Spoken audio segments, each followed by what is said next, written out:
Grandma Ilara came to live with us one autumn. The leaves outside were turning brown and brittle. They crunched underfoot like old bones. Our house, once bright, seemed to dim a little. She brought with her 2 large suitcases and a scent of mothballs and something else. Something like old books and forgotten attics. A whisper of the unknown had entered our home. It was a change, a shift in the air, a new presence settling in the quiet corners. She moved into the spare room at the end of the hall. That room always felt colder than the rest. Now it seemed to pulse with a quiet energy. I was small then, only 7 years old. I watched her unpack with wide, curious eyes. Her belongings were strange, unlike anything I knew.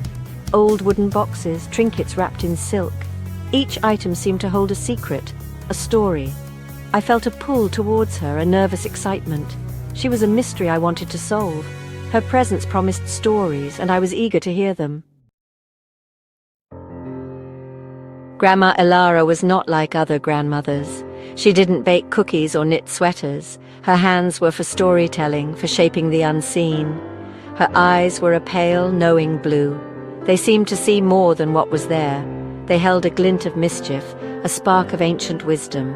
Her voice was low, a conspiratorial murmur. It could soothe you or send shivers down your spine. She moved with a quiet grace, almost like a cat, always there, observing, a silent guardian of secrets. She had a way of making the ordinary extraordinary.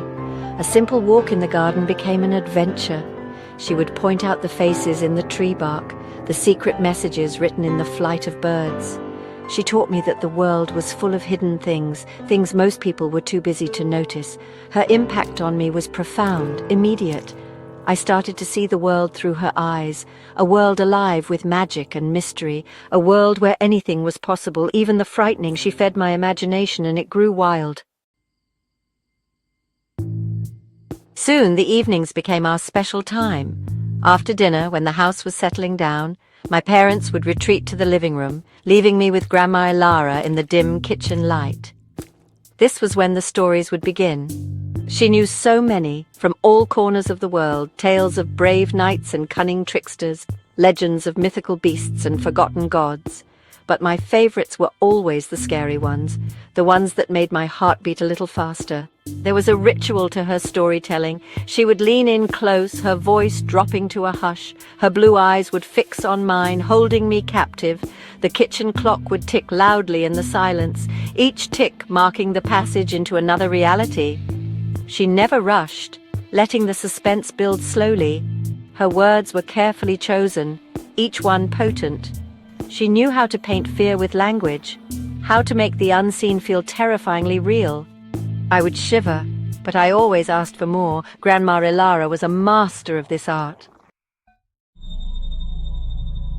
One evening, the air felt different, heavier, charged with a peculiar tension. Rain lashed against the kitchen window. The wind howled like a hungry wolf. Grandma Ilara was quieter than usual. Her eyes seemed darker, more distant. She waited until my parents were out of earshot. Then she leaned in even closer than before. "Tonight," she whispered, "I will tell you about Mr. Longfingers." The name itself sent a cold prickle down my arms. She said Mr. Longfingers lived in quiet places, dark places, damp places, places where you felt most vulnerable.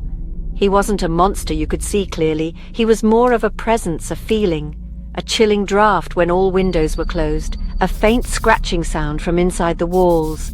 She described him not with features, but with sensations. The feeling of being watched by unseen eyes, the sudden, inexplicable urge to look over your shoulder.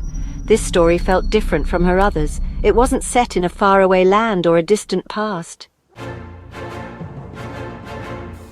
"There are rules," Grandma Ilara continued, her voice barely a breath. "Rules you must follow if you wish to avoid him." Her gaze was intense, unwavering. Mr. Longfingers dislikes being seen directly. The first rule was simple, yet terrifying. Never ever close your eyes in the shower for too long. A quick blink was permissible, she allowed, but prolonged darkness invited him. He liked to move in those stolen moments of blindness, his long pale fingers reaching out from the shadows.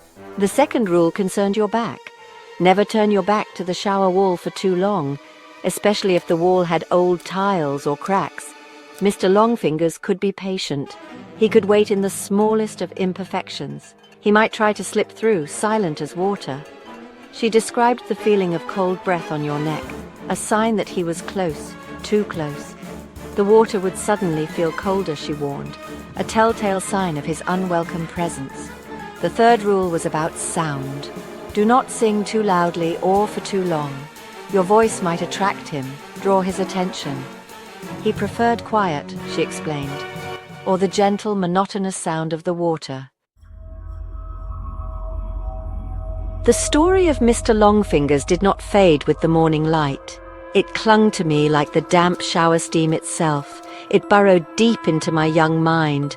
The bathroom, previously a neutral space, became a place of dread, especially the shower stall in the corner. Its white tiles seemed to gleam with a sinister light. The shower curtain, once innocuous, now seemed to hide lurking shapes. Every drip from the faucet sounded like a stealthy footstep. The world had shifted, subtly but irrevocably. Fear had found a new, permanent home within me. My behavior around bath time changed dramatically. I began to invent excuses to avoid showers altogether. I'm not that dirty today, I'd plead. Or, can I take a bath instead? Baths felt safer somehow, more open. No confining walls on all sides, no curtain to hide behind. When a shower was unavoidable, it was an ordeal. I'd follow Grandma Ilara's rules religiously, eyes wide open, darting around, never fully relaxing. My back pressed firmly against the cool, safe tiles opposite the wall. The fear wasn't confined to the bathroom. It seeped into other areas of my life. Dark corners held new menace. One evening, the inevitable happened. My mother insisted on a shower. "You're filthy," she said kindly but firmly. The usual dread washed over me, cold and heavy. I entered the bathroom as if walking into a trap. The air was already thick with steam from my brother's earlier shower. It swirled like ghostly apparitions. I remembered Grandma's words, "He likes the steam." My heart began to thump against my ribs like a trapped bird. I undressed quickly, my eyes scanning every corner. Every shadow seemed to lengthen, to deepen. I stepped into the shower stall, the tiles cold beneath my feet. The water started, a hiss that seemed too loud in the silence. I kept my eyes wide, painfully wide. I focused on the wall opposite, the one without cracks. I tried not to turn my back to the other side, but washing hair was tricky, requiring contortions. For a split second, my eyes closed as shampoo ran down. In that instant, the water felt colder, a sudden icy shock against my skin. Panic seized me, sharp and visceral. I gasped, scrubbing my eyes open.